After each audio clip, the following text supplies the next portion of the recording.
So then I'll share the link and then we can start. Okie doke. Yeah, I'll just stalk your Twitter account until I see the link up here. I can send it to you. Okay, it should be live now. There we go. Okay. Just waiting for that beautiful link. Is my camera crooked? Why is it crooked? It's so weird. Okay, 2 people are watching. All right, let's find the link. We're gonna break the viewership for the Super Bowl too. And I don't think I've ever watched the Super Bowl. Okay. Why is it not? Yeah, I couldn't care less. Like, I don't watch sports. It's just not my thing. Wow, it didn't send me. It's because I'm live on my own personal channel. No, I'm not. That makes no sense. I didn't. Sure oh, there we go. Yeah, there we go. Because it wouldn't go through my own channel. Okay, now it's live. Okay. We are. Greetings. I haven't seen anyone commented. Usually they always comment. Terrifying run. I just need to make sure because it has limited characters. And I will tag you to facilitate people.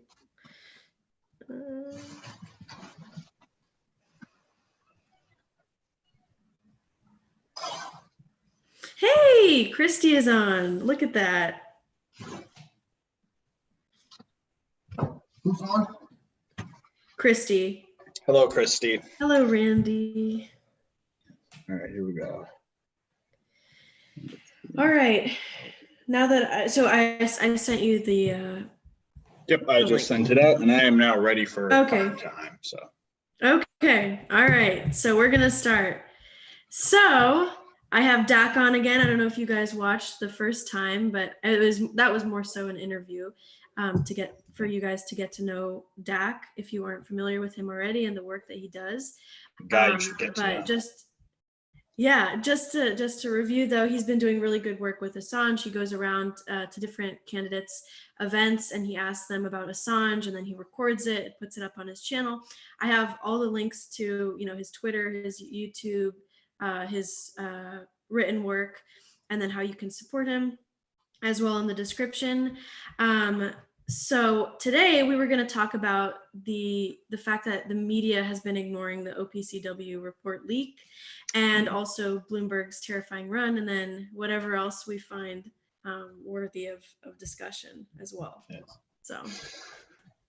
All right, so we'll start with the wiki, the leak you're referring to pertains to the United States government's analysis of the Assad administration's supposed use of chemical weapons several years ago. Well, the leak, which came out on Saturday, we all know what it is. It states that all of the research that was done and the analysis that was conducted of the Assad administration's warfare was altered deliberately by the United States in order to support its push for a war with Syria.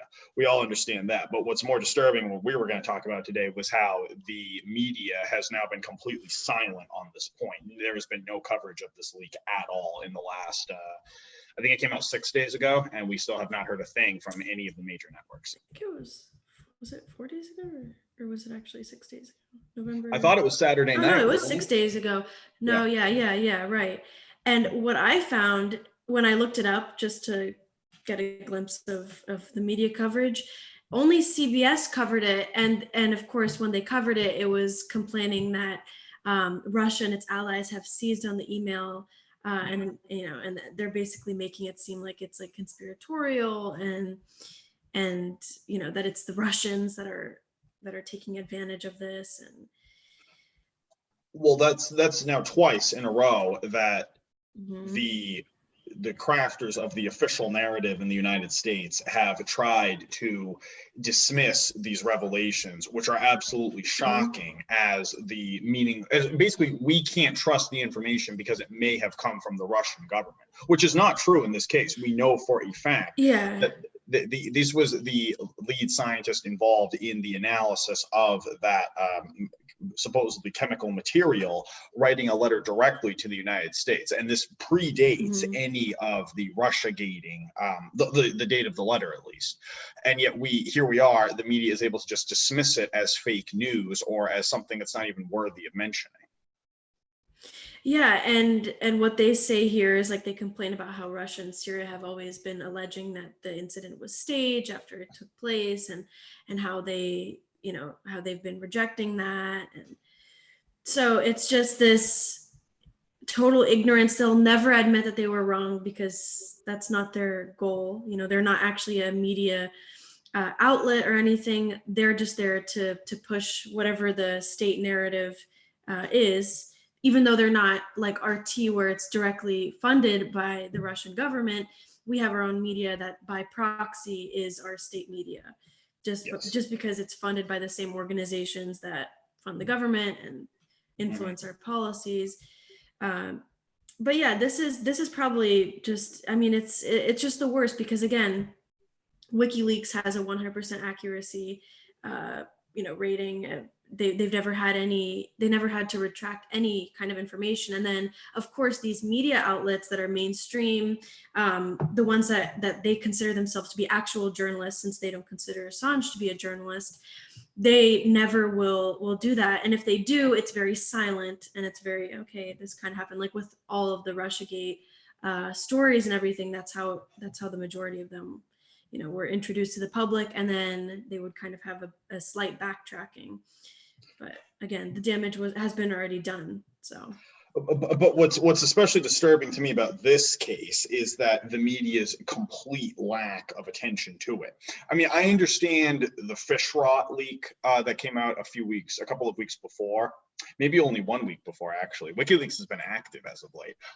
I understand how the Namibian fishing scandal might not be of particularly prominent interest to an American audience, like, even though it does concern Western powers. I understand that.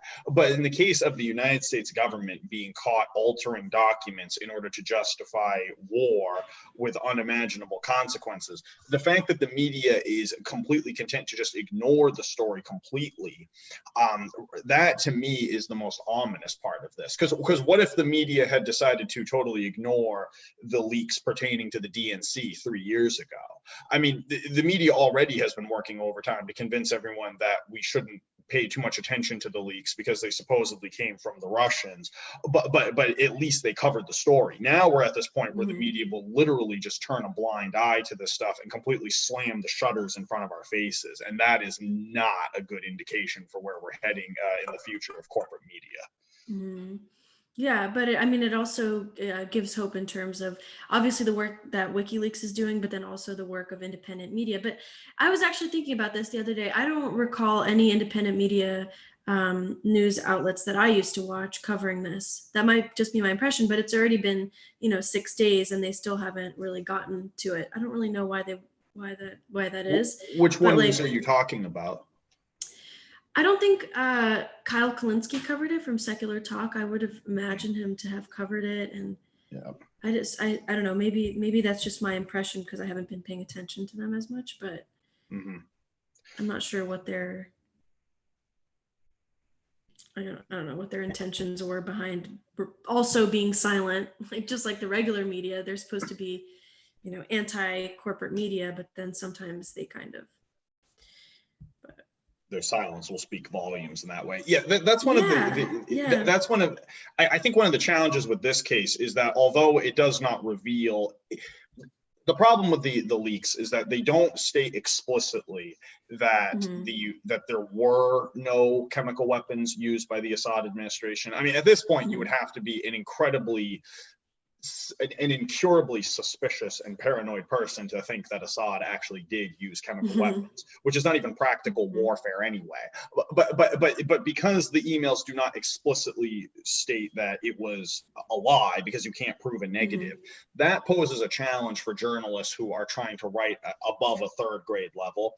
The slightest little bit of conceptual nuance with this story will send all the journalists into a state of incapacitation. Yeah, that is a good point. Like, because the document focuses more so on an accusation that they doctored, the report, rather than specifically saying that. And of course, it's just, this is the second whistleblower that's come out and said that. And again, it's not definitive, in the sense that they reached a specific conclusion, but it was that the original report is just completely different than the final report, which was used as reasoning for us to illegally bomb Syria. And and it's just a reminder of the fact that our government, first of all, they not only lied to us, but then they either do regime change or they illegally bomb another country without sufficient evidence. And it's just on these, claims on what people believe. And it's not actually based on evidence. There's no actual intention of caring about the victims of this gas attack. It's more so, we have an enemy, it's Assad. So therefore we're working backwards from our conclusion that Assad is bad. So we're gonna,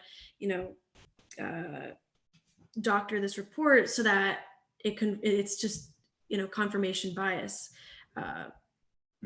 And with the United States having such an extensive history of engaging in this kind of behavior, our government really does not deserve the benefit of the doubt in this situation. Yeah, right.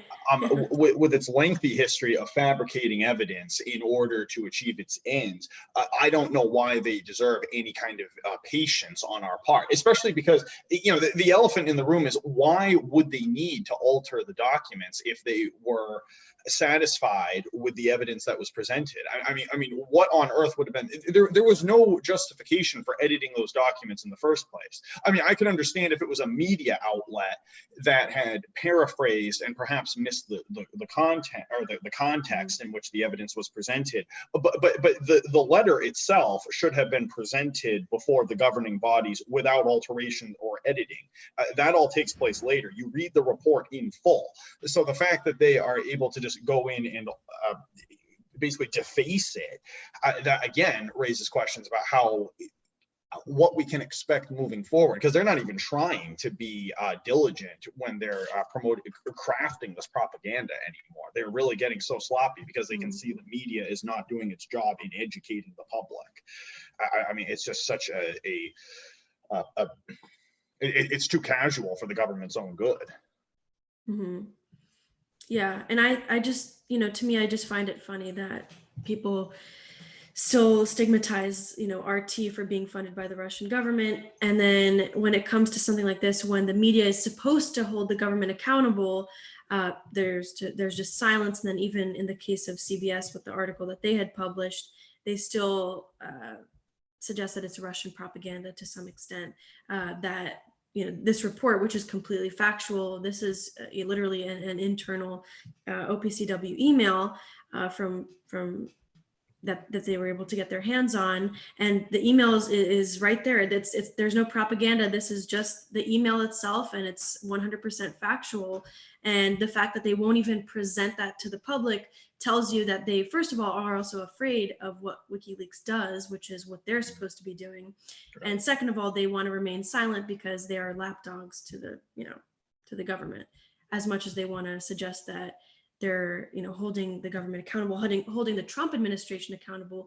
Where's MSNBC and CNN and CBS, these resistance media outlets, when they could actually resist Trump on something substantive, which is that he illegally bombed a country based on evidenceless and baseless events like this one, where they hadn't gathered all the evidence. It's just beyond me, that they. One thing we have to look at is the way that the propaganda has achieved a kind of subliminal status in the American collective psychology.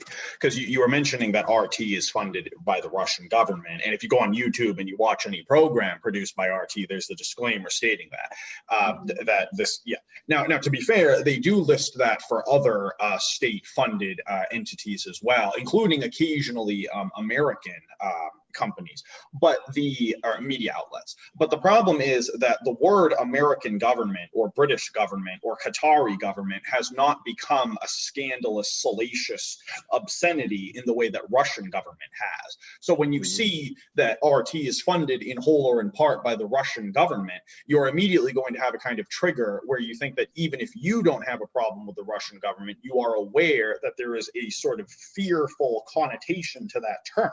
And that kind of linguistic brainwashing is very effective, not only in the way to make people afraid, but also to dumb people down, to ensure that they do not explore word-based concepts such as Russian government. So that kind of goes back to the beginning of what you were saying, but still. Yeah. I remember when I first came across RT, like it was just an RT video. I don't remember what it was about, but I remember that I saw it's funded by the Russian government. So then I didn't click on it because I was just like, oh, this is just propaganda. And then one day I actually decided to sit down and watch it. And I was like, so what was bad about this? Like there wasn't really anything bad or, malicious, I guess, with their intent.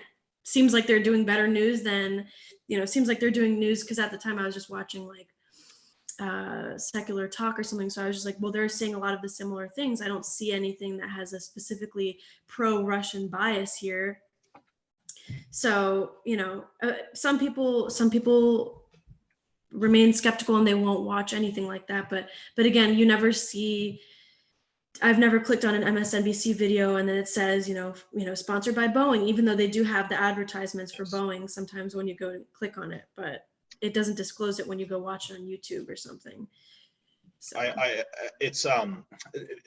won't deny that RT produces a little bit of fluff. I mean, some of the news commentary programs they have on their actual channel, where it's just the talking heads going over something. I don't necessarily disagree with what those pundits are saying, but it doesn't really rise to the level of hard sophistication that we should probably expect from our media. But nevertheless, you can see something that's a million times more offensive on CNN or MSNBC, where the level of discussion is so simplistic that it's insulting even to like a high school student's intelligence.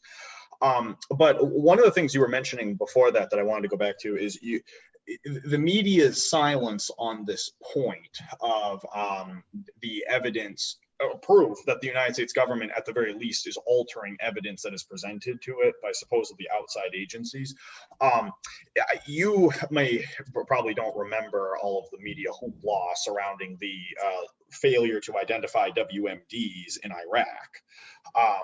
Right, but the thing is, those same people who the commentators who promoted those lies to the public, they are still able to work on major networks all these years later, unless they've been accused of sexual harassment like Bill O'Reilly.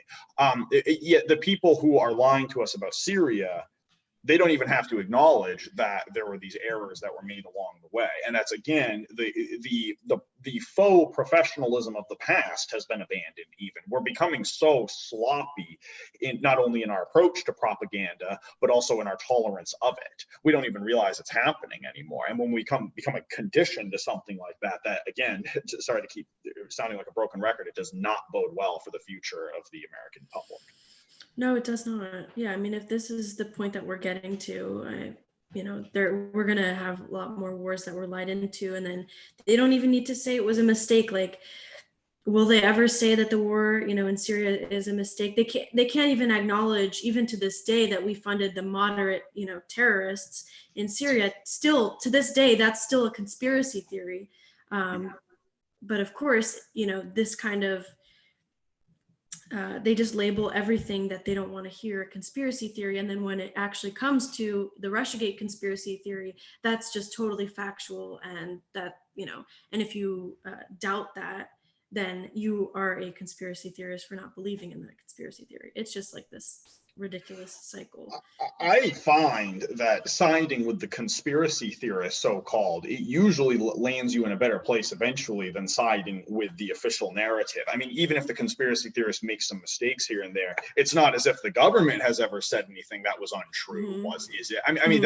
It's a completely the field is completely tilted in favor of the state, no matter what, even when the state is proven to be wrong almost invariably, almost automatically. I remember back in the early 2000s, this was when people were complaining, or rather expressing worry that the Bush administration was spying on Americans' phones. That really was dismissed as a lunatic conspiracy theory. That's where the tinfoil hat term became popularized. And then all we had to do was wait 10 years and find out that the people who rushed to judgment were not correct. And the people who had done their research recognized that, yes, the Patriot Act did effectively negate the Fourth Amendment. And here we are. So even if they make a mistake about specific like military or governmental actions on occasion, it's far more trustworthy than the official narrative. Mm-hmm, mm-hmm. Or also Pizzagate too, with like the whole Epstein, scandal. That that was like, it was a right-wing conspiracy theory, and then it ended up to some extent becoming true. So it's just like it makes me personally side with the conspiracy theorists on many issues, because it just seems like at least it involves critical thinking skills and making connections, rather than just, oh no, that just sounds wrong and I'm going to reject that at face value, rather than actually take a couple of seconds, think about it, consider it. You don't need to believe it, but at least acknowledge the possibility. Yeah, and we should be perpetually suspicious and distrusting of our government, the people in authority. Yes, we should question them at every turn. We should be hard to please. We should be difficult in our dealings with them. The fact that we have become so weakened, that we've been made so soft by the glut of propaganda, that speaks to our weakness, not to we should be recognizing that is the weakness, not whatever small part of us still attempts to resist. But going to Pizzagate and Jeffrey Epstein, yeah, the only part of Pizzagate that was untrue was the pepperoni. Everything else was proven to be based in fact to a greater or lesser extent. But take a look at the Epstein the public survey polls after Epstein supposedly killed himself. Only about 30% of the American people actually believe that he committed suicide. Now, that doesn't mean that 70% of Americans think that he was murdered or that he faked his death or something like that. But it does mean that only 30% of the public was looking at the American government's narrative in that situation and stating, I will accept this unconditionally. That means 70% of the population is really unable to accept the government's falderall anymore. And again, very ominous forecast for the future. If the propaganda is getting so sloppy that it's failing to convince anybody but the irredeemably stupid, that means they're going to have a very hard time riling people up and getting this kind of mass hysteria that's necessary to launch international war. You don't remember the buildup to the Iraq War, but yes, it was, every American was so befuddled by the incessant patriotic propaganda that they really did think that they had something personal at stake in this ridiculous crusade against Saddam Hussein. They can't sustain that kind of energy anymore. Yeah, and yeah, I mean, it makes you wonder, will they try harder with their propaganda, or will they just kind of give up, and then will the public actually be able to revolt against them? It just makes you wonder, like, what, because it could go in either direction. They could learn from their many mistakes, and even when they were trying to stir up war with Iran too, it was so pathetic. I don't think it was a very small percentage. I think they also did polling on this too, but it was a very small percentage of people that actually believed it. I don't recall the exact numbers, but like the Saudi tinker, that it was Iran that was to blame for that. I think people, I think people were starting to just see how obvious, the tensions were escalating with Iran. I feel like they kind of connected the dots to some extent. They were like, oh my God, this is just another, they're just trying to stir up another, manufacture consent for just another war. And it's always that perpetual war state. I think they're starting to recognize it. But this is disappointing. I mean, I hope that they do polling of some sort, on this, because I feel like most people probably, unless they're, very politically active or engaged, I don't think they're going to know much about this, because it really. this is the Syrian controversy. Yeah, I would love yes. to see a poll asking Americans if they had heard about the documents that the news that the government had altered the documents that were presented to them. One of the issues, though, with Syria is that the geopolitical complexity of this war is not really something that the average American can grasp, or even an above average American would struggle with. I mean, I'll admit, when I'm looking at the news coming out of this conflict, sometimes I even get it's hard to remember who's who in this conflict. There was a great article recently in I can't remember the name of the publication. Doesn't matter. The role of the Turkish government in perpetuating this conflict and kind of acting as a mercenary between the US and Syria, that even requires a certain degree of nuance that just is totally incompatible with corporate media, where there are only the completely good red, white, and blue villains, and then the completely evil villains bathed in colors of black and crimson. The fact that the Turkish government could operate in the service of the defense of the Syrian government on occasion, but also act as a durotagonist working with the United States is just not something people can wrap their heads around. They need a country to be completely good or completely evil. And that kind of one-sided propaganda goes all the way back to World War II at the very latest. Yeah, and it's complicated because it's just our foreign policy is, the enemy of my enemy is my friend. So it's really difficult for Americans to be able to keep up with, okay, so now we're siding with these moderate rebels, but now when they're slaughtering the Kurds, now we hate them. It's just like this constant, it's like this disposability, I guess, of, okay, this is our ally. No, they're not our ally. They're their enemy now. It's just like this lack of consistency. And it just goes to show how short-sighted our foreign policy is too, because there's no consistent ally. It's just whoever is convenient, whoever will side with us. But well, it's like when a sports team packs up and moves to another city, but the records stay behind. And that is exactly how we approach military conflicts. Is there's the really good teams, and then there's the really evil teams. Typically, in the old days, the propaganda would evolve much more slowly, so people could acclimate themselves. But now it's happening too fast. Like look to the in the 40s, in World War II rather, when we were attempting to depict Stalin as a good guy, there was propaganda depicting him in the United States, Stalin sitting on his porch smirking and just being, he's just Uncle Joe. And then within a few years, he was depicted as this bloodthirsty dictator. Same way with Saddam Hussein, more or less. The Simpsons even had a joke where they discovered a magazine from the 90s with the title "Why America Loves Saddam Hussein." Because it took 10 years. Bin Laden too. Yes, and the Bin Laden, the freedom fighter.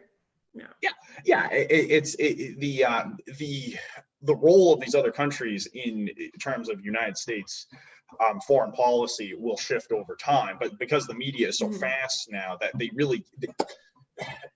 the genie has come out of the bottle, and they can't shape they can't choke the propaganda as they used to, and it's resulting in this very awkward dance that just has no rhythm to it at all. Yeah, that's the OPCW report. I really hope that they that some other news outlet probably won't, but all I saw was CBS, and then if you look it up, OPCW report leak, it's just a bunch of like independent news media outlets. But I mean, I'm not surprised. When Assange was arrested, quite a few of the primetime cable talking heads did not mention it at all. Sean Hannity, actually, that night, I don't believe he brought up Assange's arrest, and he went and interviewed Assange personally in the embassy. With something like this that is deliberately kept in the background of American cable news, no, I'm not surprised by the frosty silence here. I'm concerned for the future of military journalism and foreign policy journalism if we're going to see this kind of I would say criminal negligence on the part of journalists everywhere, or at least the people who pay them. But yeah, so should we get into Bloomberg's run? Oh my gosh. Yes, really talk about an ominous future. Dark clouds on the horizon. I'll let just you to lead. add to the, well, Bloomberg has decided to run, and he has he has $54 billion, Give or take. Yeah, I mean, it's Depending on the just, stock I market's thought doing Steyer was a joke, but this is just something else. This is really, I mean, this is unprecedented, and it really goes to show you, they don't have any shame. The billionaires, like before, it was kind of this discreet corruption where they fund lobbyists to help legislation that will benefit them, but now you literally have that person running to be president.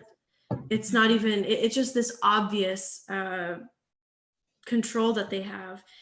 And I don't even know how and apparently he's doing well in the polls. Like he's surpassing what Tulsi's at in the polls. He's around like 3 to 4%, national polls already. It's just absurd, and it just makes me wonder how far he'll go to win, because obviously he's it's his ego that's driving him to run. I'm sure that as a billionaire, he's going to do everything possible to make sure that he gets to sleep at night knowing he's potentially going to be the president. Well, these oligarchs have forgotten the lesson of the Godfather trilogy, that the Don never gets his hands dirty. He sends out his henchmen to do his bidding. And that's what politicians are. They're supposed to be the intermediaries for the mob. But these politicians have forgotten the lessons of Vito and Michael, and now they're trying to just commit murder on the streets and think that they'll get away with it. But Michael Bloomberg has enough money to do precisely that. Because, I think it was Michael Tracy had tweeted out recently that Michael Bloomberg's ability to control this, to purchase the election, is simply unfathomable, because his net worth, as you said, it hovers in the mid 50 billions, whereas Donald Trump's net worth was estimated at only about $3 billion. Now people have a hard time putting that into perspective. So let's put it into perspective here.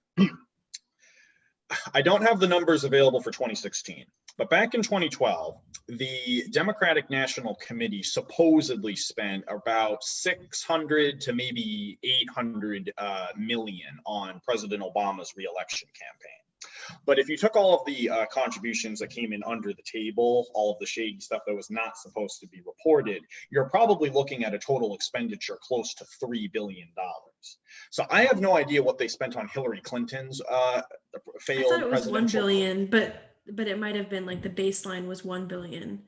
That's what was reported in 2016. Right. Okay. So that means with everything else put together, all of the contributions that never were noted to the federal government, you're probably looking at closer to 5 or 6 billion, maybe a little bit more. But the fact is, Michael Bloomberg could spend that money and not even notice it's missing. So and that is just his own personal wealth. Now we're talking about what the DNC could contribute to that on top of it. Plus, if the Republican donors decided that they were sick of Orange Man Bad and they wanted a guy who's a little bit more professional when he speaks, they could throw their hats into the ring as well, or their wallets into the ring, as the case may be. Yet we can. It is unfathomable the potential that this man has to purchase public opinion. He can buy your brain and put it on a scale and determine its specific value. And then he can resell it to the next media company that will step in to fill the void that will be left in his absence. Yeah, it's really frightening. And again, we don't even, because it's unprecedented, we don't even know the steps that he will take, like to watch out, for what he's doing. But from what I've heard, people have been getting a lot of his ads, popping up, and I saw 2 yesterday. And I'm sure that he's gonna. Sorry, I was just gonna say, I think he's probably gonna do a bunch of billboards, and he can afford anything. I like Tulsi. If she had that kind of money, she could easily, win. But it's just disgusting to see how terribly money has corrupted and to imagine him on the debate stage, I already thought that Steyer being there was a total joke. I mean, when he was on there, he was trying to sound like he was concerned, like this guy does not, he doesn't give a fuck about you. He doesn't care. He's just here, to potentially, get his book deal and make some more money off that. He doesn't, he's not interested in any policy changes. He's doing very well.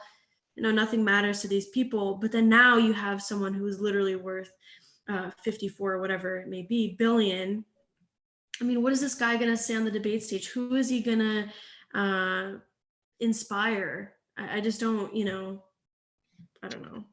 Well, one of the things is that what you mentioned, the billboards here in New Hampshire, Tulsi Gabbard, despite having almost no money at all, has tons of billboards throughout the state. I see her billboards everywhere, and that's with her campaign that operates on a shoestring budget. So yeah, Bloomberg, it's unfathomable. He ran at least one game. He ran at least one campaign ad yesterday during the nationally televised football games. Now that is not cheap. Now, obviously, there are plenty of companies that can do it, but yes, he was willing to spend that kind of money on this random game. He can definitely he can buy so much advertising, it's not even funny. He could easily outpace anybody else in terms of their total advertising expenditures. And plus, we're talking about just his net worth, his total assets. If he really wanted to gamble here, it's unfathomable. He wouldn't do that, of course, because he's not going to do anything that would come to at a personal disadvantage. But no, he has no desire to change anything. He's not going to change the thermostat because it's plenty comfortable on his side of the mansion. But yeah, I don't know if anybody actually reads Bloomberg Press. I mean, I went on this morning just to do a little bit of research before we came on here, just to see the way that they cover his policies. But I mean, yeah, he certainly has enough cronies on other ends of the media spectrum that will be more than happy to do his bidding. Yeah, and he had his campaign launch video or something like that. I briefly watched it. It was pathetic. I mean, the guy doesn't even have the energy to say any policies, policy related, whether it be healthcare. I think he was just saying we're going to protect LGBTQ rights, protect our veterans. Yeah. I mean, it's just the most generic catchphrases, whatever it may be, but. I mean, you don't know how this guy is going to be on the debate stage. But, what I wonder with his run, though, is will his advertisement actually pay off? Because Hillary, outspent Trump, I believe, on advertisements. She outspent him in general because I believe that she had spent around $1 billion. That was what was documented. But then I think Trump spent something like $600 million, I believe. There was definitely much more money spent on Hillary Clinton's campaign than Trump's. There's no question. But then what was different was that Hillary, what was it? It was 75% of them had no policies, right? It was only 25 that did. I would imagine that most of her campaign ads did not touch on her policies because she didn't need to, because she was presenting herself as not Trump. Yeah, right. I think they did some kind of statistics where it was like only 25% had any policies. And I remember I wasn't, engaged then, but I do remember seeing her ads. They were totally just focused on Trump is mean, Trump is a horrible person. And I can only imagine that someone like Bloomsburg is going to do the same thing. But Bloomberg, sorry, I keep saying Bloomsburg because I keep thinking this. But yeah, I can't imagine that he's going to say anything. I mean, what does he know about the average person? Well, the campaign ad I saw yesterday mentioned Trump only very briefly.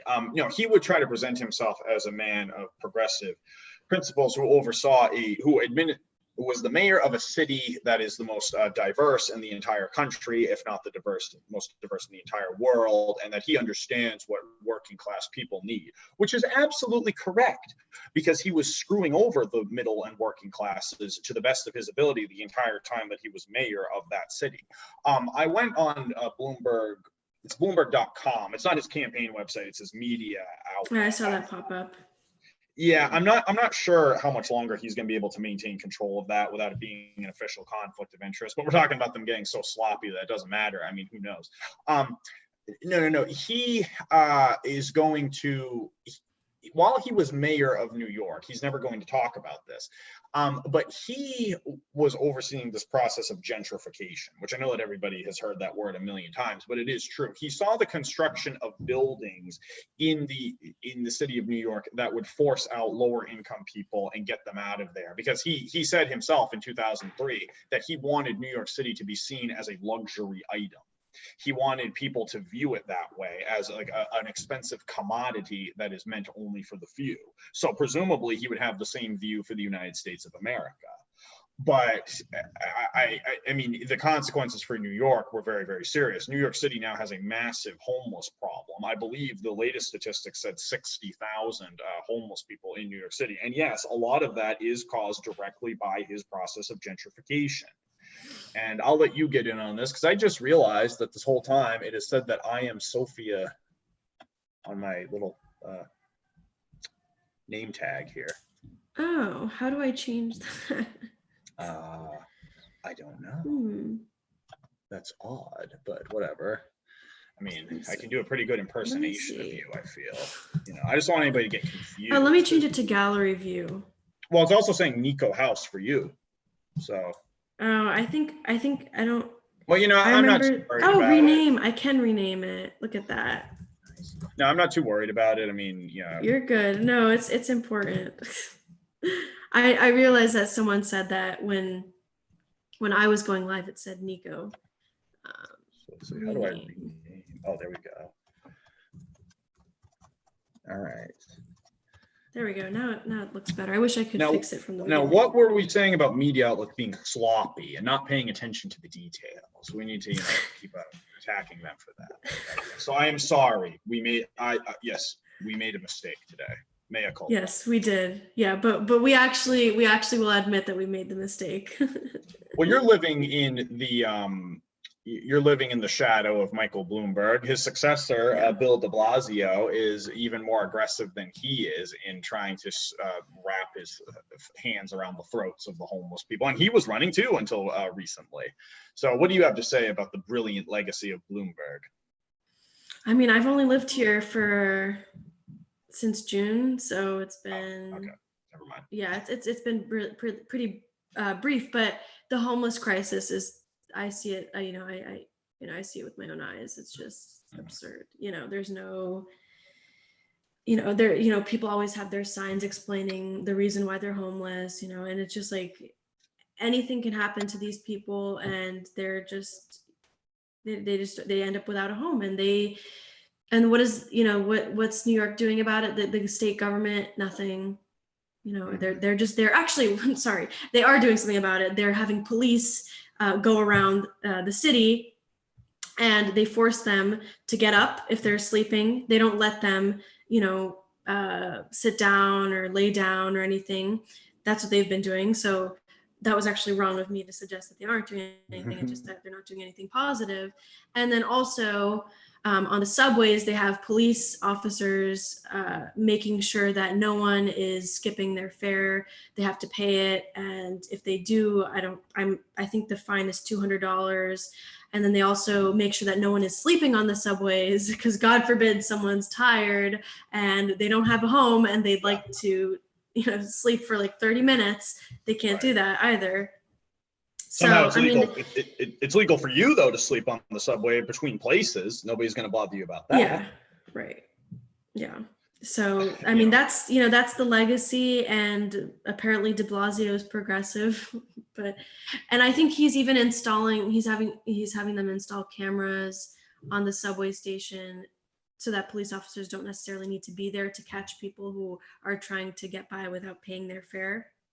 Yes. I mean, it's just absurd. Why not raise taxes on rich people, and then you don't have to rely on people having to pay a fare? Because I believe we already pay it as part of our taxes. We partially pay into the system, but then the second half of it, or whatever it may be, the second portion is then the fares that we have to pay, which are pretty expensive. Anytime a politician is talking about raising taxes on the elite, what they really mean is that they're going to put something into law that makes it look like the elite have to pay more in taxes, but there will also be new doors open for them to get out of it with the tax man.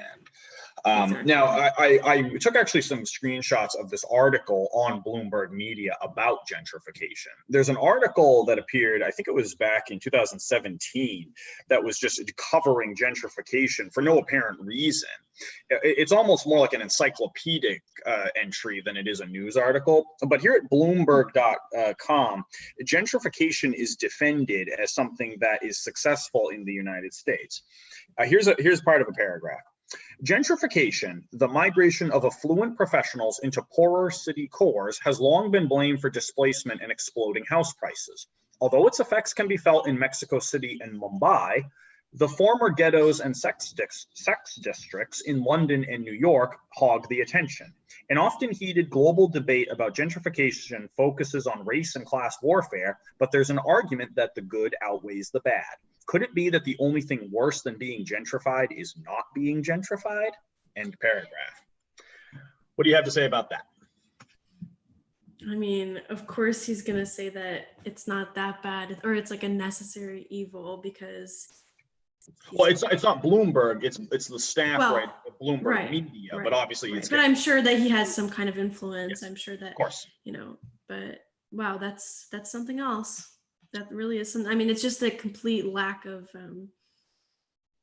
understanding and appreciation for working class people that he, and I mean, that I'd like to see how he's going to present that. I mean, what if they had a question at the debates about gentrification? Would he suddenly say, oh yeah, it's really bad and I don't really know what to do about it, or something? Like, I don't know, is he going to present any kind of solution, or is he also going to still continue to have this view, which maybe, you know, maybe he doesn't specifically have that view, but I can only imagine that by your comments with what you said, that he wanted it to be, you know, a luxury, and he wanted New York to be seen as some kind of luxury.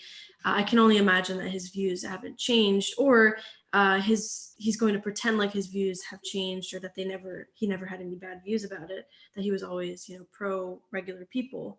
But well, this is the genius of Bloomberg Media, is that it allows him to promote his own propaganda without ever having to put his signature on it. It's like we were talking about with the Godfathers. They never do their bidding themselves. They always have a henchman to do it for them. There's one part of it, though, I wanted to focus on, was this specific sentence. Although its effects, the effects of gentrification, can be felt in Mexico City and Mumbai, the former ghettos and sex districts in London and New York hog the attention. So what he's doing is he's actually engaging not only in a bit of casual racism, where he's suggesting that the Mexican and Indian governments are incapable of managing this kind of their own affairs.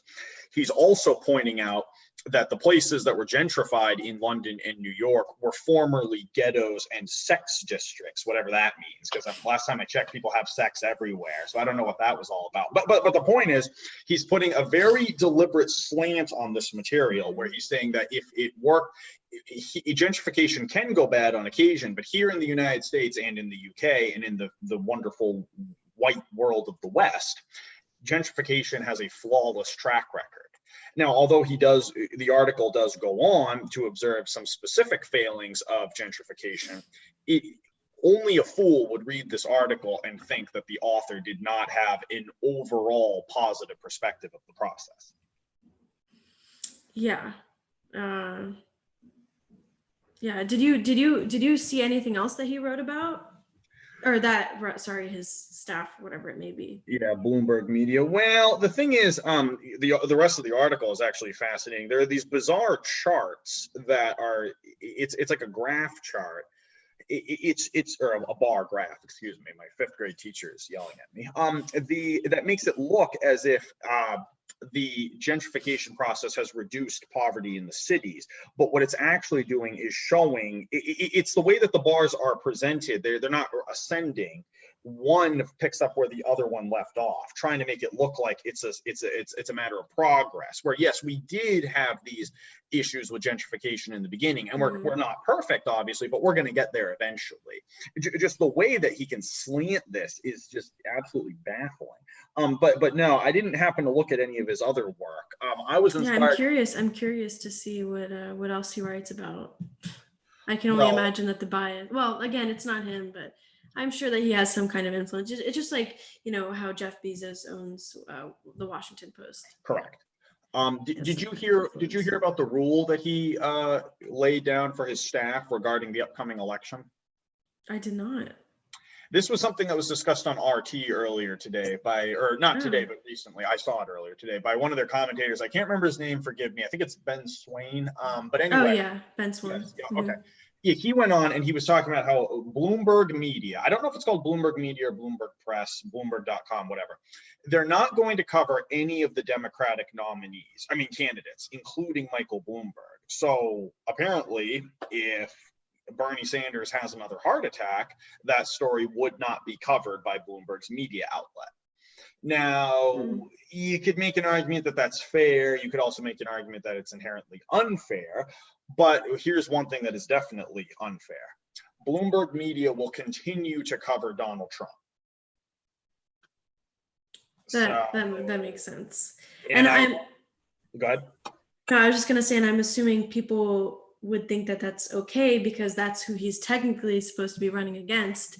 But the reality is that he is running against, people like Bernie and I guess you could throw in Tulsi or something, and maybe Yang. He's running against everybody. Too. Yeah. He's obviously running against them, but he's running against those three in the sense that he's running against what they stand for. He's not really running against Trump and his policies. He's just running against, who Trump is as a person, his personality, the things that he says. He's racist, he's a sexist, he's whatever.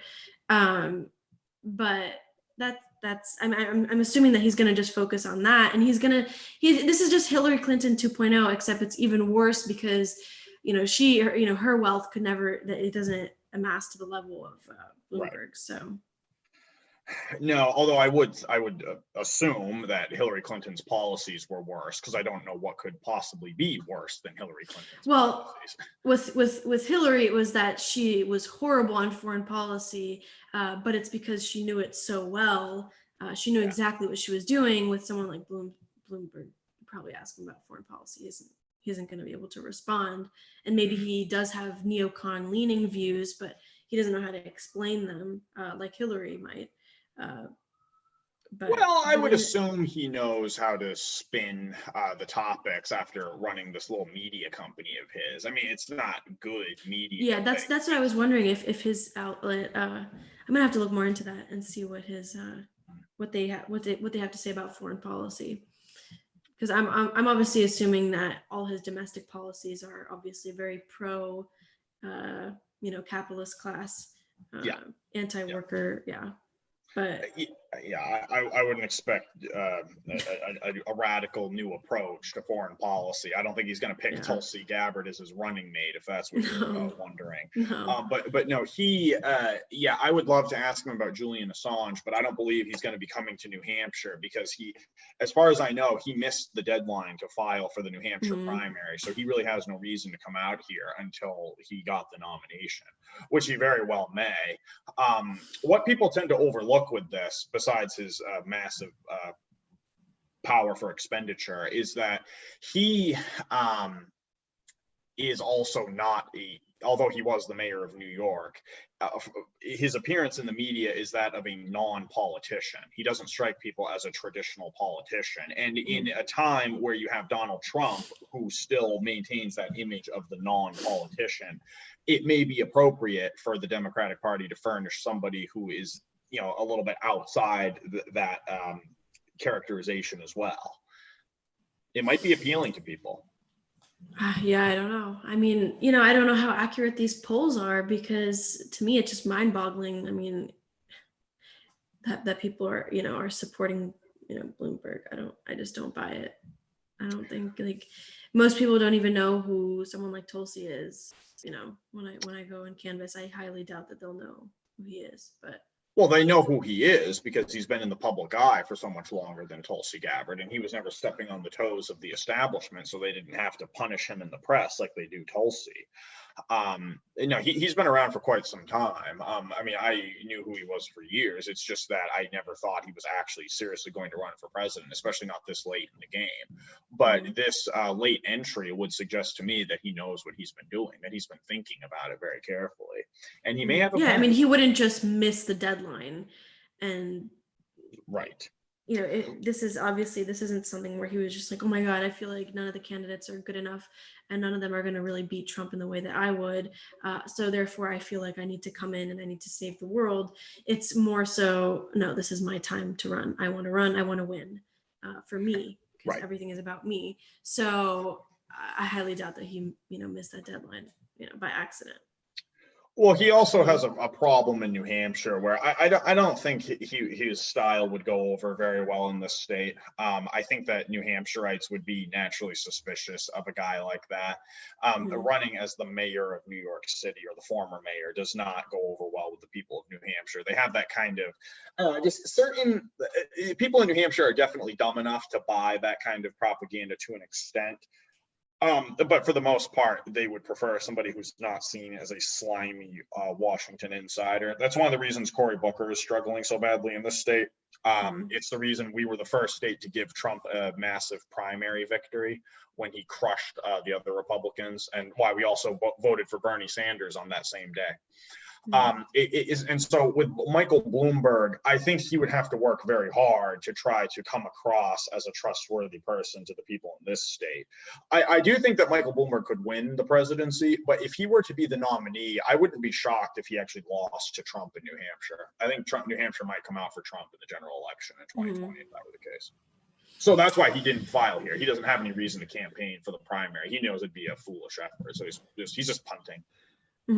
Yeah, I know Michael Tracy's suspicion is that since he didn't, since he missed that deadline for New Hampshire, what he's trying to do is, what the Democratic Party is trying to do is trying to narrow it down to like 4 people that they would be okay with winning. But then once they don't have a majority, once it's too distributed between them, and there isn't just a clear front runner, they would just redirect all their resources to Bloomberg. So I think, to me, that makes sense, and it would explain why he missed the deadline. But I don't know, because I think from what people are asserting, Bernie might win New Hampshire. I don't know. I believe he slid down to 4th. Well, I don't know. The Buttigieg poll knocked Bernie down a little bit, but I still don't believe Buttigieg is going to win in New Hampshire. I think those polls were inflated.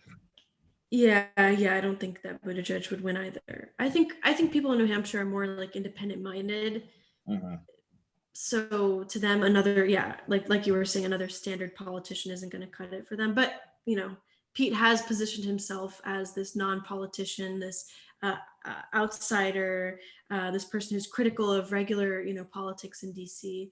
But really, he is just as slimy a politician as any of the senators or, members of the House that are running. But it's funny how Buttigieg, despite being the mayor of a town, it comes across as just a creature of the swamp, as a multi-term senator. It is funny how he really has that sleek Washington slime all over his face, despite having supposedly even when he pretends to be anti-elite or whatever he tries to do. When what was it at the last debates when he and Tulsi were having that altercation, whatever you want to refer to it as, he said something along the lines of, like, he was pointing out what she was doing was standard DC politics, what people in Washington do. Even though she was just someone's words. Misrepresenting. Yeah, I don't remember exactly what he said, but it just came off as so slimy to me. I don't know who would believe that she was just going after him for something that he said. And he was just saying, no, this is standard DC politics. And he always positions himself as this anti-politician when he has done nothing but politic his whole, his whole career. So It was also in that exchange when Tulsi was listing the past American presidents who met with dictators. He said, like Trump, when you met with him, which ostensibly that would mean that Tulsi is the president and Trump is the dictator. But with the structure of his response, Trump, when you met with him, that actually meant that Tulsi would be the dictator in that scenario. So that I thought I'm gonna have to check the transcript, but when I heard that, I thought that he said like Trump met with Kim. That's what I thought. But you're right. It probably is with him. Yeah, that makes a lot more sense, because to me it came off as even more, ridiculous for him to just throw in the Kim thing as if it was a bad thing. But that makes sense now.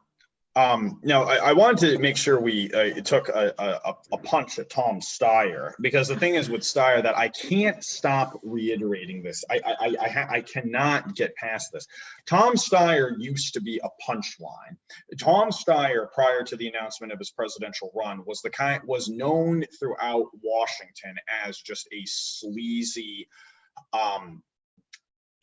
lobbyist of the lowest form. I got not a lobbyist directly, but a person who would campaign and contribute to the campaigns of politicians and also finance lobbyists as well. I always refer people to the Chris Hedges article, E2 Bernie, which was written back in the summer of 2018.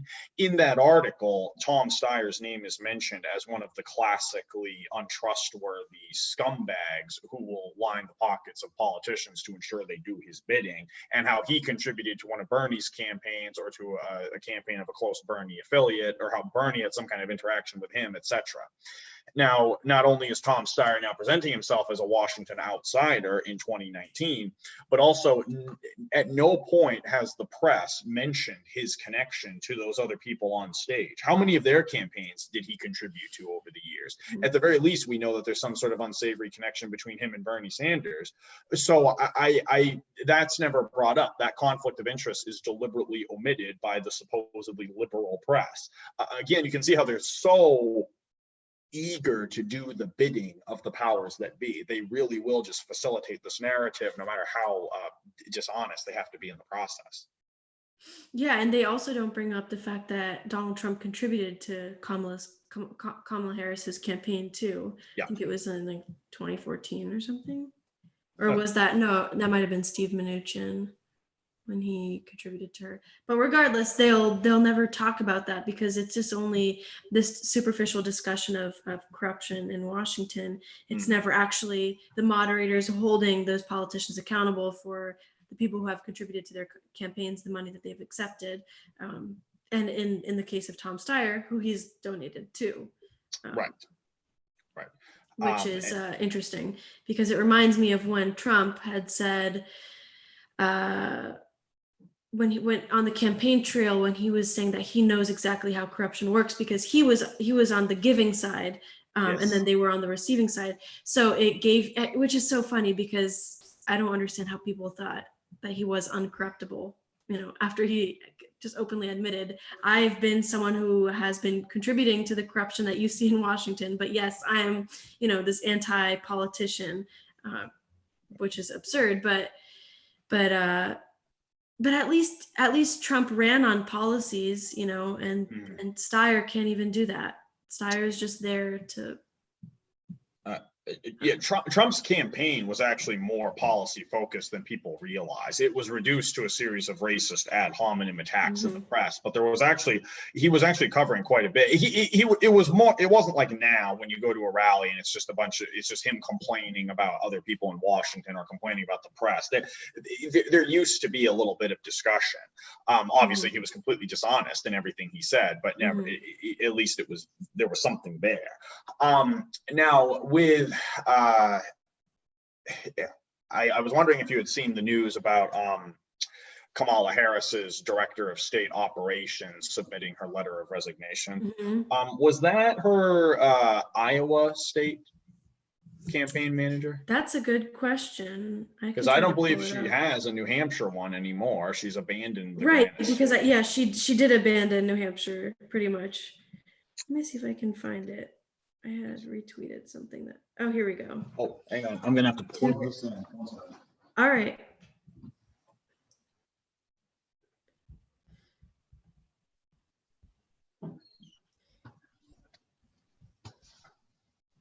It's while you're looking for that, it is just going back to Steyer briefly, the way that his past, his corrupt, slimy history of financing these political campaigns is never mentioned at all.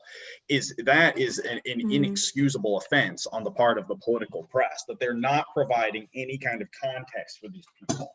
I mean, they should at least give him the opportunity to exonerate himself or to to try to justify what he did. But they can't even take that little bit of effort. They're so lazy. It's not even funny.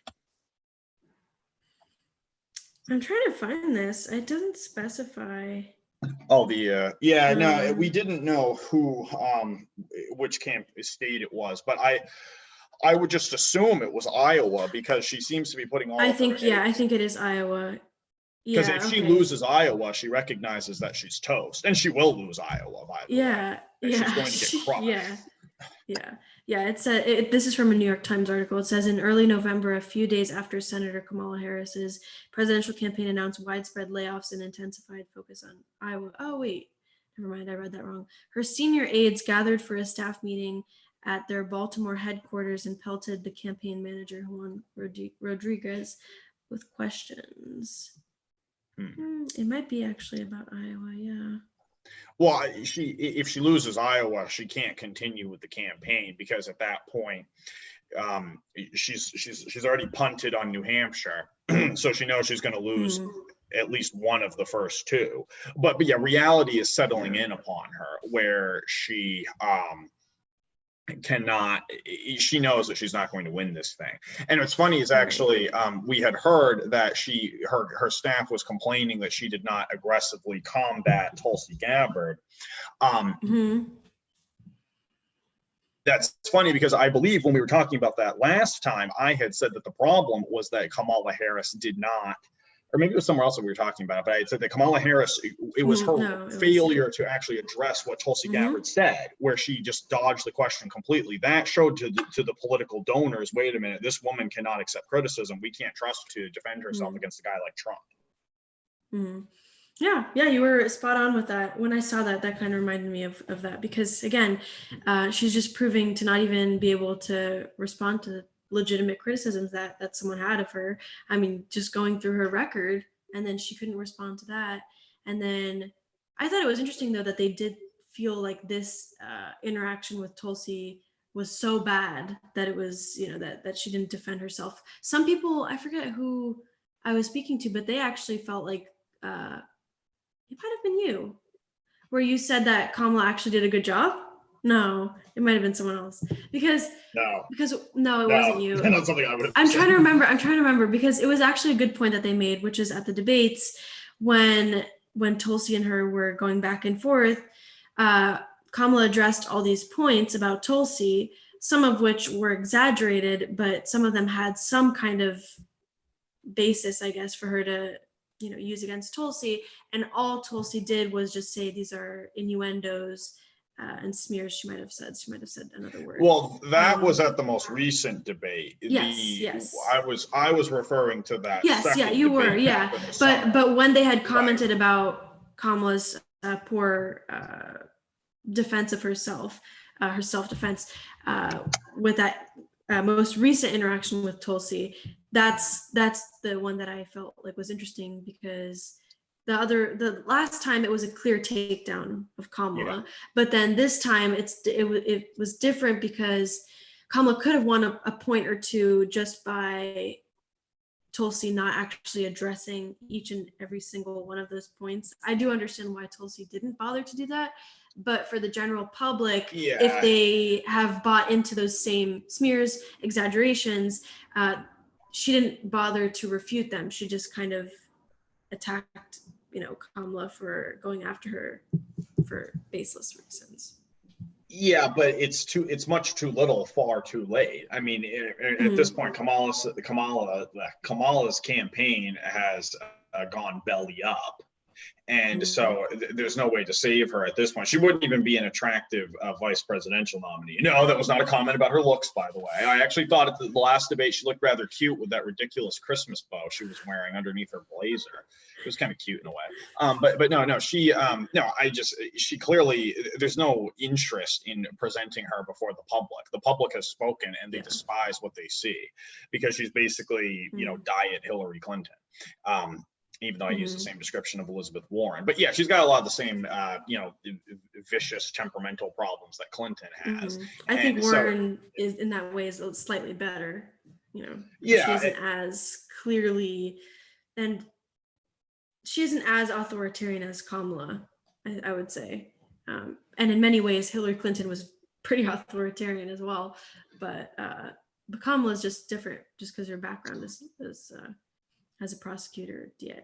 But yeah, Kamala seems to have this little sadistic joy that she seems to take in other people's suffering, this kind of schadenfreude, which Hillary Clinton can savor that as well, but she's got other issues, whereas Kamala really does have this sadistic streak to her. She'd probably make a good dominatrix, I guess. But no, I don't think Kamala Harris is going to have much of a future in the national political arena. Like I don't think she would run again in 2024. I think that the people have spoken and they don't like her. So Tulsi Gabbard did kind of destroy her entire political career. And if that's the case, then that is so satisfying. And we should thank Tulsi for providing that service to us. Yeah, because it was all, she was the next in line in terms of, she had a bunch of former Hillary staffers on, and she had all the same donors, I believe.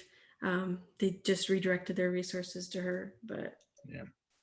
I'm not sure if any of these people who are running this time will run again in 2024. It's hard to imagine Biden coming back. Elizabeth Warren, I don't know, would she be too old at that point? Like, I don't know, have we seen the last of these clowns? No. Will Michael Bloomberg be the last American president? Oh, that was something I wanted to talk about. Yeah, that I think that with Michael Bloomberg having such a disturbingly consistent history of gentrification and waging war on not just the poor, but also the middle class, as we see America really descend into this kind of neo-gilded age where the wealth inequality is too vast to be sustainable, I think that Michael Bloomberg's election could facilitate and accelerate the decline of the American empire at a breakneck pace. And that's why actually I would strongly consider voting for him just to take this country down. I wrote something the other day on Twitter where I said that the anarchists in this country should consider voting for Bloomberg just to really devastate the country and finally get us to the point where the government is no longer posing any kind of serious threat to the people by being weakened so severely. Bloomberg could inadvertently do that. So if he's able to bring the empire to its knees simply through his own incompetence, then it's almost like you'd want to see him succeed. So how do you think that would play out?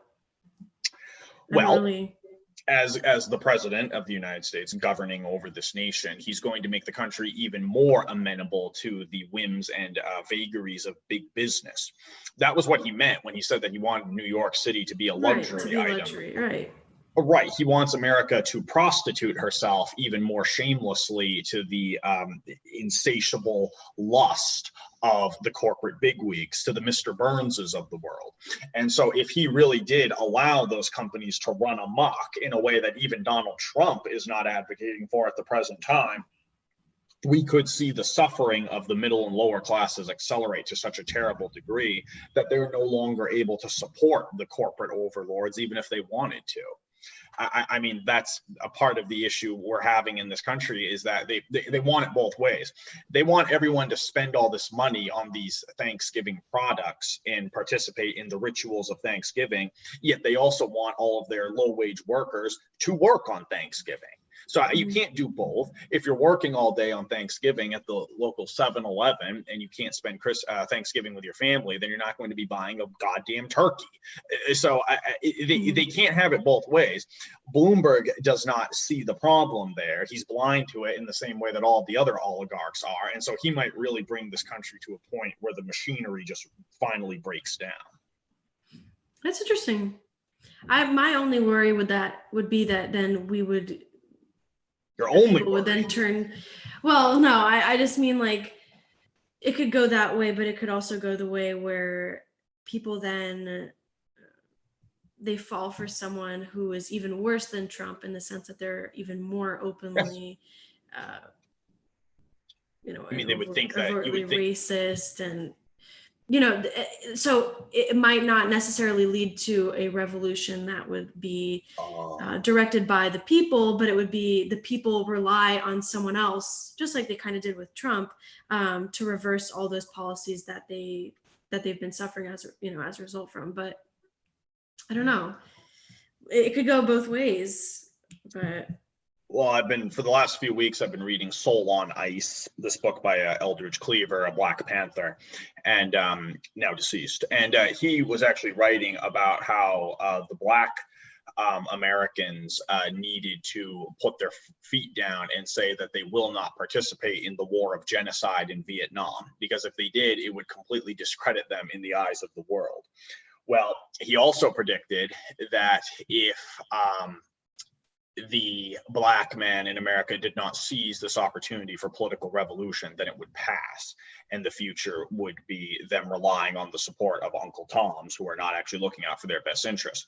Well, fast forward a few decades later, we see Barack Obama rise to the highest office in the land and continuing to perpetuate the immiseration of the American people. We see well-meaning progressives being suckered into these neoliberal political causes of futility, supporting people like Elizabeth Warren or even Bernie Sanders. I mean, I would argue that any political campaign is largely a waste of time, but those especially. So yeah, we're seeing Eldridge Cleaver's nightmare come true. We're seeing that people are falling in with these demagogues, hoping that someone else will solve their problems. It's the ever appealing political philosophy of Homer Simpson. Can't someone else do it? And that's where we are here in 2019. The laziness of the American people has finally become malignant. Yeah, that's true. And like the attitude is just like you can only vote bad policies out, but the reality is that those policies will continue, and the system has already favored, they already have their eyes set on whoever will be their preferred candidate that they don't need to vote for. They just need to support through financial means, and they'll win. They don't, to them, voting is irrelevant. I think Emma Goldman had a quote about if voting changed anything, they would make it illegal, or something like that. Yes. More. Well, Howard Zinn wrote a lot about that a lot of what we focus our energies on is securing the right to vote, when the right to vote is not necessary for political change. We could just storm the castle doors right now and tear the oligarchs from their thrones and throw them out into the street and take over, and the world we create in their aftermath would certainly be no worse than the ones they created for us, but we're too cowardly to do so. And that's one of the reasons I get so frustrated with a lot of the political cheerleaders out there who want their candidate to succeed no matter what, is they don't realize that this pony ride that they're on is going to come to an end in the cold, bitter defeat of a February night, not too long from now. And they need to be able to they have to have a contingency plan if their candidate does not succeed, and their candidate will not succeed. And they need to be able to move forward when that day of disappointment comes. It took me a while to get over what happened with Ron Paul. I kind of tuned out of politics for a while after he lost because I had convinced myself he was going to win. You can't afford to get burned out like that. And that's why I would advise people to be practical, to look beyond the politicians and look to themselves for the sources of political inspiration, and to try to actually affect a revolution, not try to get things done at the ballot box. Yeah, that's true. Did you campaign for Ron Paul, or did you? No, I wrote articles in support of him when I had my first job as a columnist with a newspaper. I wrote articles in support, and they didn't really reach the widest audience. He did get second place in the New Hampshire primary, but I had convinced myself that he was going to win the Iowa caucus, and then he was going to go on and eventually get the nomination somehow. So I knew he was going to lose the New Hampshire primary, but I was okay with that. I still cast my vote for him. I was first in line that day. I was so enthusiastic to vote. But then as the weeks grew on, and he failed in South Carolina, he failed in Florida, and on and on and on. I eventually reality set in and I became dispirited, and I didn't pay as much attention to the end of that election as I should have. And then in 2016, when Bernie Sanders came around, I think I probably would have become a big Bernie Sanders supporter if I had never got on the Ron Paul wagon, because I think that Ron Paul's defeat did just sort of, disappoint me so much that I just couldn't work up the enthusiasm for Bernie. And now here we are in 2020, and despite what some people say about me, I am supporting Tulsi Gabbard. It's just that I also recognize the reality of the situation. I know that the media, she can't overcome the media any more than Ron Paul could overcome the media. And he had a lot more weapons at his disposal than she does. So I know what's going to happen is, unfortunately, she's going to finish in 4th place in Iowa and 4th place in New Hampshire. And then it's going to be a slow decline from there. It doesn't stop me from going to her rallies and supporting her. Yeah, no, yeah, right. Yeah. But I mean, I think, I just wish that the polls were more reflective of actual, public opinion, and they weren't more so manufactured. But I could see her potentially, winning winning New Hampshire or tying. But then again, you don't know how the rest of the country will react, but can only hope. But I mean, before the Iowa caucus, Ron Paul was polling within 1% of the lead. It was a very serious possibility on that day that he was going to win the Iowa caucus. And I remember the news, Chris Wallace, that scumbag for Fox News, he said that if Ron Paul wins the Iowa caucus, it will discredit the Iowa caucus and prove that it's irrelevant because Ron Paul's victory does not matter. If by some miracle Tulsi were actually to get within striking distance of a victory in Iowa or New Hampshire, you can only imagine the intensity of the media opposition to that. I feel like with this environment that we're in, I feel like they really might suggest that there's Russian influence. Yes. I think they would really go that far. They would do another another Mueller investigation, and they would. Yep. It's going to be, and it could help her like it helped Trump, with the Russiagate investigation, because they're going to find no collusion. But again, I don't know how long their investigation is. No, it wouldn't help her because unfortunately Democratic voters are likelier to buy into the Russiagate. Right. But in terms of independents and conservatives, it would help her approval rating with them. But they're, But are the conservatives coming out? They're going to register as Democrats and go out and vote for her. We with Ron Paul, we tried to do the same thing with Democrats. We tried to encourage them to register as Republicans to vote for Ron Paul. It didn't happen. I mean, the Republicans are not going to be any likelier to get off the couch on primary day. They don't have to. Their guy is coasting to primary victory. Yeah, I mean, it's just a matter of how things play out. But yeah, I mean, the bottom line is that, unfortunately, electoral politics has, it's very much so predetermined. But the difference, I mean, the reason why I'm pretty supportive of Tulsi is that I actually have confidence that she would, fight back, unlike, how Bernie did. But yes. My only worry is, does it really matter how much she fights back? It'll be like how Jill Stein did, which, her commitment to the election and to election security, as many as much as people want to claim that she's some kind of Russian asset, and she's very much so focused on election security. Even with someone like her, that doesn't change the results. It doesn't. Right. I mean, when I started supporting the Tulsi campaign, I knew full well that she wasn't going to win the nomination. I knew she stood no chance the way Ron Paul did. I didn't know all the bag of dirty tricks they were going to employ against her, but I knew it wasn't going to happen. I did it out of principles. I did it because I thought that it was a good thing to do to spread her message of anti-war, to spread her message of trying to bring some kind of sanity to our domestic spending, and of course, to try to spread awareness about the plight of Julian Assange. So that's why I support Tulsi Gabbard. I understand it's not going to result in a victory at the ballot box, but if it convinces a few people to change their minds on these issues in the long run, then that's a success. Ron Paul's campaign in 2012, no, he didn't become president, but it did result in a permanent shift in my own political philosophy. And I'm very thankful to him for that. So I think he might look upon that as a success. You have to look past beyond the immediate of parliamentary politics and look at the long term. So yes, the Tulsi Gabbard campaign, Tulsi has already won as far as I'm concerned. She's just not going to get first place at the ballot. That's all. Yeah, that's true. That's true.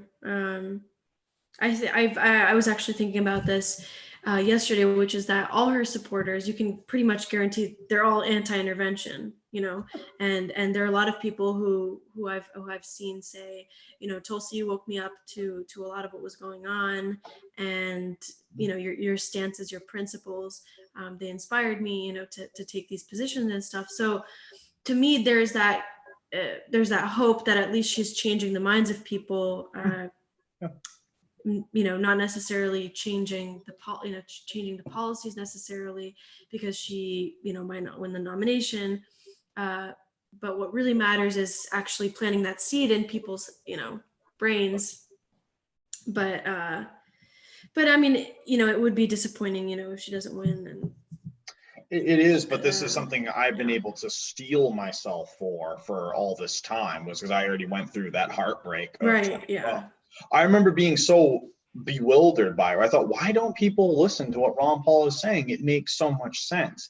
The problem is ultimately what Bill O'Reilly said to John Stossel, who has spoken to Tulsi Gabbard and appears to compliment her. Bill O'Reilly said to him, but Ron Paul can't win because people don't want that much change. And O'Reilly was one of Ron Paul's fiercest critics. But the point is that, yeah, it's exactly what you said, that by planting the seed, that means that it's just ever so much likelier that in the future, the next Tulsi Gabbard has a better chance of getting it done. It's about the long term. She comes from a long line of people who ran on principle, not necessarily because they thought they were actually going to win. I don't believe she actually does think she's going to win. I think she's doing it because she's trying to spread the message, which is in many ways more respectable than trying to win trying to run just to win the presidency. I mean, it's hard for people to accept, but it's true. It's why Ralph Nader ran. He knew he wasn't going to win in 2000, but he ended up persuading a lot of people. Tulsi Gabbard's actually been informative for me in a way that Ron Paul was not. Ron Paul, when he ran, exposed me to the hypocrisy of the Republican Party. Tulsi Gabbard has exposed me to the hypocrisy of everybody else. She has she has helped me see just how completely corrupt the media is and Washington. And now I will be even more of a political skeptic than I was 8 years ago.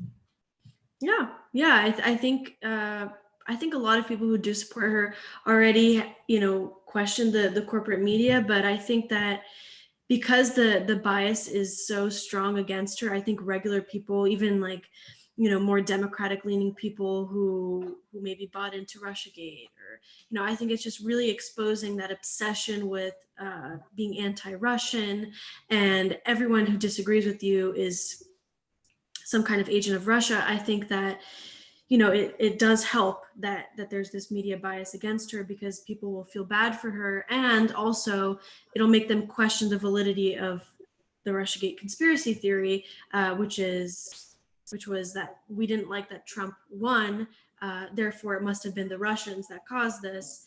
And right. Of course, the Mueller report produced nothing of substance. But that won't stop them from lying to themselves.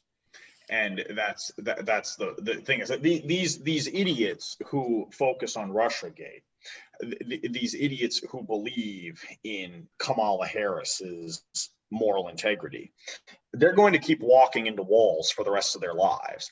I mean, it doesn't stop here. With the next political campaign, they're going to find some other demagogue to get behind. Meanwhile, those of us who supported Tulsi Gabbard, disappointed as we were when it didn't work out, we will know not to trust those people. And if we don't see a respectable person on that debate stage, then we're not going to be supporting the party process. I've said repeatedly that after this, if in the future, if there's not a single respectable person, if Tulsi Gabbard does not get the nomination, I'm going to vote for Julian Assange in the general election of next year. And I will continue to do that, or something like that, for the rest of my political life. And I don't need to apologize to anybody for that, least of all Michael Brooks. So this is about political education in the long run. It doesn't happen overnight, and so I'm thankful for Tulsi for what she's done. That she has helped to enlighten a lot of people. Yeah, I agree. Yeah, and I do hope that at these next debates, though, she actually talks about Assange, or Chelsea Manning, or Edward Snowden too. Just because I feel like that will really wake people up, because there's so much propaganda around, all three of them. I feel like her actually speaking out in support of them would only, help her case, but also actually get that message out there. Because obviously with what she says about Syria, that wakes people up. I was, when she had that interaction with Pete at was it the October debates, I believe? Yeah. About Syria. Oh, yes. Someone in the comments section said, "Are we really supporting terrorists in Syria?" And it's that kind of light bulb moment. And then, people had commented back and said, yes, that's exactly what we did. She's 100% right, unfortunately. So she's already, shifting that kind of Overton window. And also, imagine that person finding out that their government has been supporting terrorists. What else are they going to question then about the actions of the government? It's that kind of light bulb moment will actually be, better in the long term. It's not just with that specific instance, but it'll actually metastasize, I guess, and it'll make them question, I don't know, the government more. But that at least gives me hope. So if she did that with Assange or Manning or Snowden, whatever, whoever it may be, I think that would actually only help her. Well, the problem is that when she was challenging Kamala Harris, everyone could understand what was wrong with Kamala Harris's record. The fact is that the Assange case is still far beyond the understanding of most people. You saw that video I posted at the Pete Buttigieg rally where the audience applauded Buttigieg's refusal to stand up for Assange because they've been trained to think that Assange is a terrorist. We were talking at the beginning of this about the use of the word Russian propaganda, Russian government as a tool of propaganda to try to get an emotional reaction out of people. If she were to come out in defense of Assange on the debate stage, it would just confirm it to so many people all of these vicious stereotypical views that they have of her because they don't understand. That's why I don't think. I guess the counter argument would be that's what you could have said about Syria, about her saying that we're supporting terrorists in Syria. And again, she's already been smeared as an Assad apologist. Her going out and they said with her last interaction that she was somehow defending Trump's actions with the Kurds, with removing the troops from there. I don't get how people did that, but they still spinned it as such. Regardless, they suggested that she was defending Assad and defending Trump. So to me, I think she has so much hate against her from the media to the point where she should just say whatever at this point. And I don't know, it's somewhat of like the shock doctrine, I guess. Yeah. I don't know. That makes sense, actually. Yeah, maybe what she could do is she could point out what WikiLeaks released about the Syrian government and then say, and therefore, in conclusion, Assange should be freed immediately. Yes. That would be a nice way to bring it out. Yeah. But maybe that to me, I'm surprised that she still hasn't commented about that, because that vindicates her. The media won't agree that it vindicates her, but clearly that's what it did. But I don't know. I maybe I'll ask her about that next time I see her. But one of the things I always find fascinating is that so many of these libertarians who come out to her rallies, and one of them even at a recent event said that he thinks she would be a better president than Ron Paul because she is more representative of the interests of the American people. That person was influenced by Ron Paul to the point where he said that he could consider what a person on the other side of the political aisle had to say, and even come out to the point of becoming a volunteer for her. So that's where I see with Tulsi Gabbard. is maybe next time it's going to be a decent Republican running to try to steer us away from the Republican Party's madness. And hopefully the Tulsi-crats will be able to look at that person and say, hey, wait a minute, even though their political affiliation is different from what I'm accustomed to, maybe they're worth listening to. And then the process continues and our capacity to be suckered by propaganda becomes ever so diminished with each election cycle. Contrary to the American population at large, which will become more and more gullible as the years go by and their brains rust and freeze and break down and become useless. Thanks to the media. Yes. So maybe we should wrap this up. It's been 2 hours. I don't know if there's anything else you wanted to add or talk about. No, not especially. I was just going to say that all this talk about what Tulsi's going to do on the debate stage, we don't know if she's even going to be on that debate stage because she has not made the 4th qualifying poll. So we might be getting they actually had a poll. It was the New Boston poll where she was at 6%. They just decided that didn't count. Oh, the Boston Globe poll. Oh, was it that? Okay. There was a New Boston one too. New Boston Globe or something. I don't know. Well, yeah, I would assume it's the same one that I saw that was the Boston Globe because that caused some controversy. She mentioned that at one of her last rallies, actually.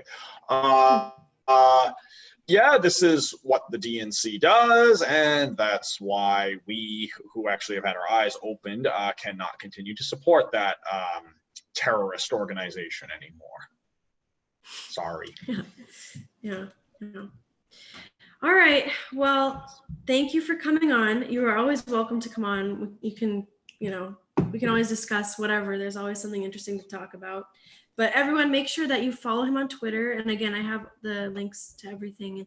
You can go see his questioning of the candidates on Assange and whatnot and share those with other people. But yeah, I'm going to wrap it up for now. So thank you for having me. It's always so good to talk to you, Yes, Sophia. of course. All right, people. Bye. Good night. I think it'll end. Sorry, I think it'll end both.